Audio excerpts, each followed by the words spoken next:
A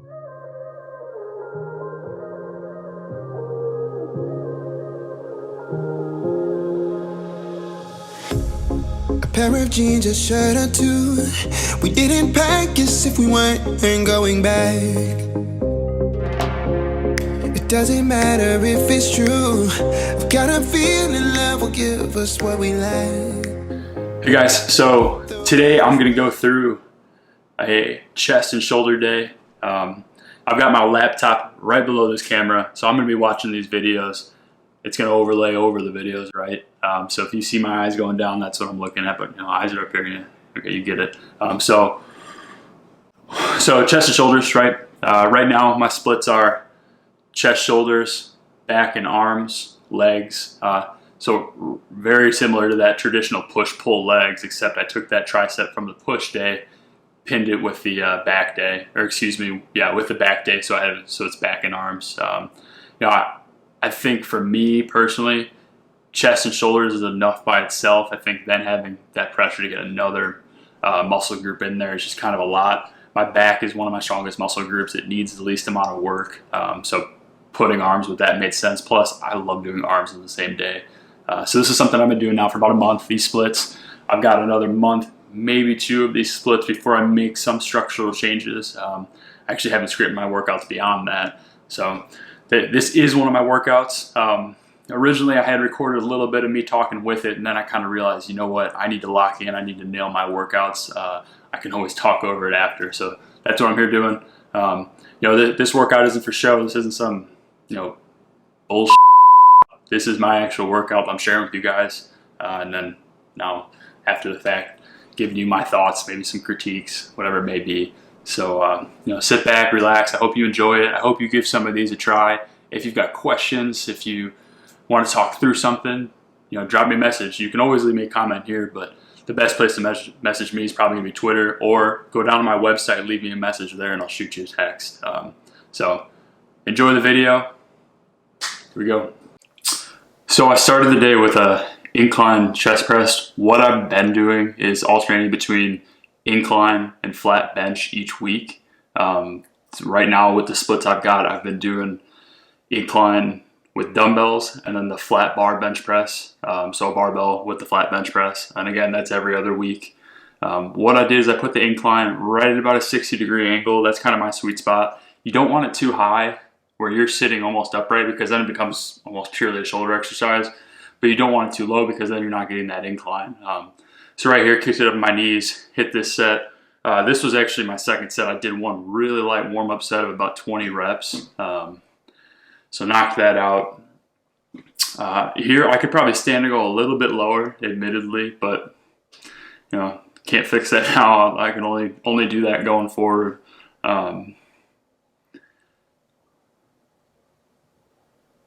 But all in all, looks like good sets. You can see I'm breathing in on the way down, and then pushing the air out as I push that weight up. Got that down safely, and on to the next.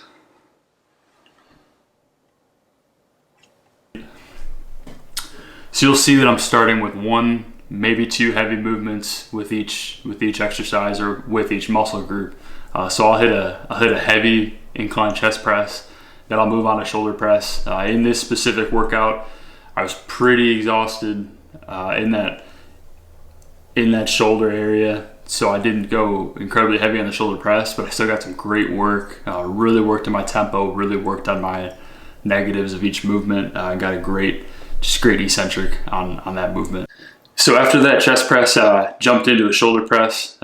Today did that on the barbell. That's another one of those things that I've been switching each week. I'm working in barbell shoulder presses. I'm working in Arnold presses with dumbbells. I'm working in dumbbell shoulder presses. I'm even getting on the Smith machine doing some shoulder presses there. A lot of times that's going more to my accessory work. And I'm not just randomly bouncing around from each. I've got it programmed. It's, this isn't like guesswork. But today we had a barbell shoulder press, and here I want to say this was a set of 15. Nothing super heavy, just great tempo, good movement. Really got those shoulders, got some good blood flow in there. I admittedly was really feeling it after that incline chest press. So I didn't leave a ton in the tank for another compound movement. but you'll see I still gave this shoulder press great work. The biggest thing with shoulder press is as you press it, you want to push your head through that hole, right? So you don't want to be moving the bar around you, similarly to a deadlift. You want to move yourself around that bar. So as you press it, your head's going to go back, right? Get up to the top, press your head through that hole. That's going to keep your shoulders relatively neutral. It's going to keep a lot of pressure off of that joint. Your goal there is to keep that from your shoulder to your elbow and then up to your wrist. You want to keep that stacked. You don't want to be flaring around any which way. That's going to put a lot of pressure in your shoulder joint. You'll be risking injury, and even if it's not a serious injury, you're going to be hurting. So that's not something you want to deal with. All right, so going in for what was probably my second or third working set at this point. So I hit a warm up, hit that set I just showed, and then here do another working set. You see I'm poking my head through the hole at the top, right? Keeping my shoulders stacked. The big thing here is this is meant to be a strict shoulder press. Now I did not program in a push press. You're going to see I'm not bending my knees. I'm not using momentum from my lower body to push that barbell up. Strictly, I'm using my shoulders. So your shoulders should feel it after really just 3 or 4 sets of this. This particular day I did 4 sets of it, 4 working sets. Did have a warm up before that. And admittedly, what I probably should have done is put that barbell a little higher. You can see I definitely had to work a little bit to take that barbell up and down, or to take it off the rack and put it back on. That's not something you want to be dealing with every time, but yeah, live and learn, I guess. The weight's all relative. So while I'm trying to get a good 3 or 4 sets of 8, what I'm going to do is find a good weight that is challenging for me today. I don't need a PR every single day. Got to leave your ego at the door. It's not about being the strongest guy in the gym, not about moving more weights, but having great form, great tempo, good movements, just being the best you can be. So here I've got what I call plate race 30s, or you can do these with dumbbells, but I just grabbed 10 pounds. You can also see that I'm talking over it, but I ended up cutting out that audio. So the idea here is you're hitting 10 reps straight out to the side. Okay, then you're gonna flip your wrists, pronate them, hit 10 reps straight up, doing a pronated V raise, and then after that you're gonna do 10 reps straight forward. So it's 30 reps in total. This is not something you're gonna be doing with heavy weight. It's something that you're giving your shoulders good volume. It's just a great motion hitting 3 different angles of your shoulder. You're gonna start it like, wow, this is like no weight, and then by the end of it, man, it's gonna be hurting. I know after all the heavy movements I did on this day, I know that this is the one thing that made me pretty sore the next day. This is not something that I work into every single shoulder workout. My accessory movements are going to look a little different each week. So just trying to supplement those compound movements, which today were that shoulder press and that dumbbell incline chest press. So here, getting a little bit of shoulder work. That's kind of the idea. I did 3 sets of those 30s. Probably no sense in showing any more than just that one. So this next exercise is leaning lateral raise. Again, you'll see me talking, thinking I could use that audio, but didn't come out too well. I figured this was a lot better anyway. So, what you're going to do is you're going to grab onto literally anything. I don't care if it's a pole. Here I used it's like a hack squat calf raise variation. What you're doing though is you're creating the angle so you're literally just hitting a different angle of your shoulder in those lateral raises. So here you'd be working where your range of motion would be about here. Because you're leaning, now you're going to be hitting a higher range of motion. And you're really not even going to be getting more range of motion. It's just going to be a different range of motion because you'll end up at a dead hang then. So the range of motion is not getting bigger, it's just changing. So I did about, I want to say 3 sets of 12 here, each side. Great tempo. I probably could have swung a little less. I think my body was kind of feeling it after those 30s, so you can see me kind of swaying a little bit on some of them. But you want to get a great controlled motion up and then control that weight down. You don't want to drop it. You don't want to swing. So you hit reps on each side, and then that's that. I guess I completely forgot to mention, I did a drop set for these. So what that means, so it was not this was not a 3 set of 12. What I did was a drop set. So I did eight reps on one side, dropped weight about 30%. So I think I went from a 30-pound dumbbell to a 20-pound dumbbell, and then did 8 more on that same side. So I did that on both sides. So it should come out to 16 reps on each side. I did 3 sets of that, and now that I think about it, that's probably why my shoulders were sore the next day, because that's a lot of volume. So here we got body weight dips. Every dip bar that I've seen looks a little different than this, although this is one of my favorite setups. So I was going to do weighted dips. I did work into those, but I started with a body weight set to just warm up, get my body a little used to that motion, right? So the big thing is, you can see I'm leaning down a little bit and I'm pushing through my chest. I'm not turning this into a tricep dip. I'm really focusing on my chest. And then what I did was, me being me, I snuck in some ab work. So after that last rep, sat up and did dip position knee raises. Great core exercise. You want to focus though on performing a crunch and really bringing your lower body up using your abs, not using your hips, hip flexors, or lower body momentum. So you see that I knocked those out in a superset. When I did the weighted dips with the belt, I just quick drop the belt and then jump back on. So here you see the weighted dips. Again, this is a movement where I wasn't trying to hit like a heavy single or even hit like a low, a heavy set 3 or anything like that. I just threw on a little bit of weight to get me out of that like 20, because I could easily pump out 20 with body weight dips. So I threw on a little bit of weight there just to kind of bump up that tension, but still hit a great movement. So I knocked those out. You'll see a couple of them I snuck in a little bit of a lower body kip, which it's a big no-no with these. This should really be a strict movement. It's just not necessary. But once I finished up, I thought I was done there. I guess I'm not. But once I finished up, I stripped that belt off, and then I jumped right back on and hit some dip position knee raises. Just again, another great core exercise. And you see, I'm not swinging to get my legs up. I'm really focusing on a tight core. I'm not trying to use my hip flexors. If you do any core exercise and your hips are hurting after, your form wasn't the greatest on that. Your hips shouldn't be doing any of the work. You should really be just have that mind-body connection, focus on contracting and really squeezing that core as you're doing the movement.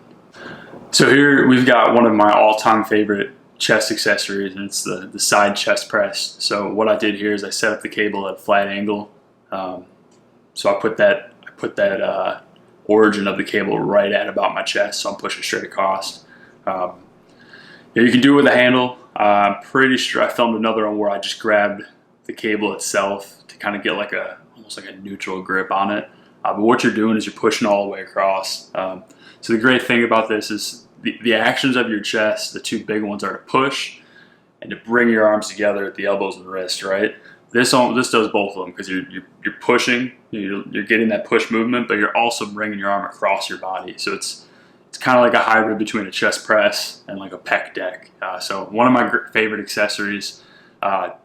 Really important to note though that it is an accessory. You're not going to walk into the gym and like make this the highlight of your lift. It's just a great movement to add in with those compound movements, because when you're training like I am, where you're trying to gain muscle mass, trying to keep a lean physique, right? You're not going in there. You want to go in there and make the compound movements the highlight of the show. You really want to put all that, or a lot of your good energy into, for today for me it was that incline dumbbell chest press, and then I moved on to that shoulder press, and those were, if the rest of my workout was okay, but those two movements are great, I think I'd be happy with that. Because that was kind of the highlight of the show today. But still, great movement, super important. Great to hit another angle of your chest and just get a little more volume. So here we got a machine chest press. This is actually a flat machine chest press, so it's not an incline or decline, but you're pressing straight out. I think ideally on this day, I probably would have probably rather hit a decline chest press. This gym doesn't have that. That's okay, and that's something you could replicate in other ways. But I just wanted to hit a machine. It's got a little bit of a wider grip. I actually kind of liked that, because my dumbbell bench press, the incline press was more of a, it wasn't wide, it was narrow. It was kind of just like a traditional, just good, I don't even know what you'd call that, to be honest. I think it's just a traditional hold. But this is a wider press. The great thing about machines, whether it's a machine like this or like a Smith machine, is it's going to allow you to get a great depth. You can really get deep into that exercise. So you can see I'm getting all the way into my chest and even a little beyond it, right? You see, and then I'm just pushing it up. Every chest press machine is going to look a little bit different. You're not going to have the same exact one as me, but hopping on any chest press machine at this point, even if it's a flat press, that's totally, or even if it's an incline or decline or whatever it may be, that's totally fine. So I hit one set of like a 15, 20, kind of feel it out, because I actually hadn't been on this machine in a while. And then I dropped down and I hit 3 working sets of 10. So just more great volume to the chest. Nothing fancy here, just getting it in, getting the work done. So this is one I actually hadn't done in a while, but I really wanted to get another great shoulder movement on this day. I programmed these in. I wanted to have a neutral grip, so thumb facing back behind me. So I wanted to kind of keep that arm stacked on that shoulder. And I wanted a single arm movement. What I've done in the past, one of my all-time favorites for accessory to the shoulder is grabbing a kettlebell, holding it upside down and pressing it. Then you got to worry about that stabilization as well. So it's great exercise. Here I got a little away from that stabilization. I just wanted to get a good press. So you see I flipped the machine, right, grabbed it and pressed it. This is, rarely do you get on a Smith machine where the bar weighs like anything, but I jumped on it and I was like, whoa, this bar is heavier than I thought it was. So I think I only eked out like 8 reps, and I probably would have liked to hit more like a set of 12. But regardless, I got it done. So you're pressing that, and you're still, as if if you're doing 2 arms, you're still poking your head through that hole, right? So I flip sides, hit them both. I did it from a knee. If you can fit under the stand, you don't have to do it from a knee. But if I stood up and pressed this, I'd only get it to about my head because I'm taller than this machine. Fortunately or unfortunately, whatever you want to say. But yeah, great here. I probably could have stood to get a little closer to it, right, and stack my elbow a little better. That ended up being more like a traditional press, but with a neutral grip. I wanted to be a little more inside, but still great accessory movement. So definitely one you want to try out. So here we've got an honest physique update. I from starting with the beginning of the year, I was coming off a little bit of a bulk. Then I took a little bit of time off, and then bam, the gym's closed. And it's just horrible timing. So I actually took a little bit more time off. Our business had been expanding. To be completely honest, home workouts just weren't my thing. Luckily, in the time I was in Florida, so our gyms did open back up, and I felt safe getting back in there. At least I thought. Then it turned out my wife and I both got the virus, so that was unfortunate. But I was out for about a whole month after that. So add up all those things. I took about, there's probably 4 months where I got into the gym, maybe 10 days, and maybe a handful of workouts in there. So just an honest physique update.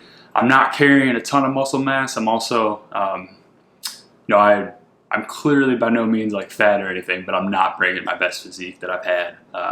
So put on just a little bit of extra body weight. Again, I'm not complaining. I'm just competing against myself. I'm just comparing myself to other physiques that I've had, because it's, it isn't.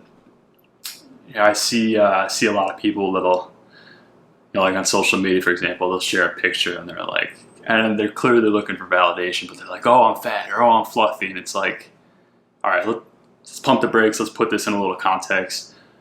Maybe for you, you're a little bigger. That's cool. But I think those people should probably be a little more socially aware, right? So I'm not going to be that guy. I'm not going to tell you I think I'm fat or anything. I know I'm not. But probably not bringing my best physique. That's okay. So I'm actually filming this reaction video about a whole week after filming that, and even since that, I've had a great week of workouts. I think my goals going forward, right, are just going to be putting on a little bit of muscle mass. I'm not going to try to cut back down. I've been lean for a long time. My body needs a little bit of a break, so I'm going to put on a little bit of muscle mass. I'm going to let myself continue to carry a little bit of fat to support that muscle growth, and then I'd say I'll probably do that into the new year even. And then unless anything changes, I plan on probably not, cutting again or dropping body fat until, I guess it'd be probably about March, even April of 2021. So good season of growth. I want to get some of my max lifts up. Right now I'm only sitting at probably 206 pounds. The biggest I've ever been is 240. So I know my body's got a lot of room to grow. But ironically, I'm about as strong as I've ever been. So I'm in a great place. I'm really happy with it. I just got to keep pushing. It's the end of the day, and if you've worked with me, you hear me say this all the time. I'm competing with myself, and you're competing with yourself. I'm not competing against anybody else. I mean, yeah, I guess if you're doing a show or whatever it may be, you're in theory competing against other people. But you know, fitness isn't like a 1 month sprint and then you're done. Fitness is a lifelong journey. So I'm every day just trying to be a little better than I was the day before in one area or another or whatever I'm working on that day. And if we continue to stack good days, great things are going to happen. So yeah, I hope you enjoyed this video. Let me know what you think. If the formatting could be a little different, or if you want to see something different, let me know. I'm definitely open. Keep your eyes out. I still plan on doing that 30 days of 30 day of abs. So I'm going to film an ab day every single day for 30 days, and we're going to kind of see where our abs can get to. Obviously, I'll be bulking a little bit, but 30 days of core work, I'll probably still end up shredded. So, I know if you guys are cutting, you will too.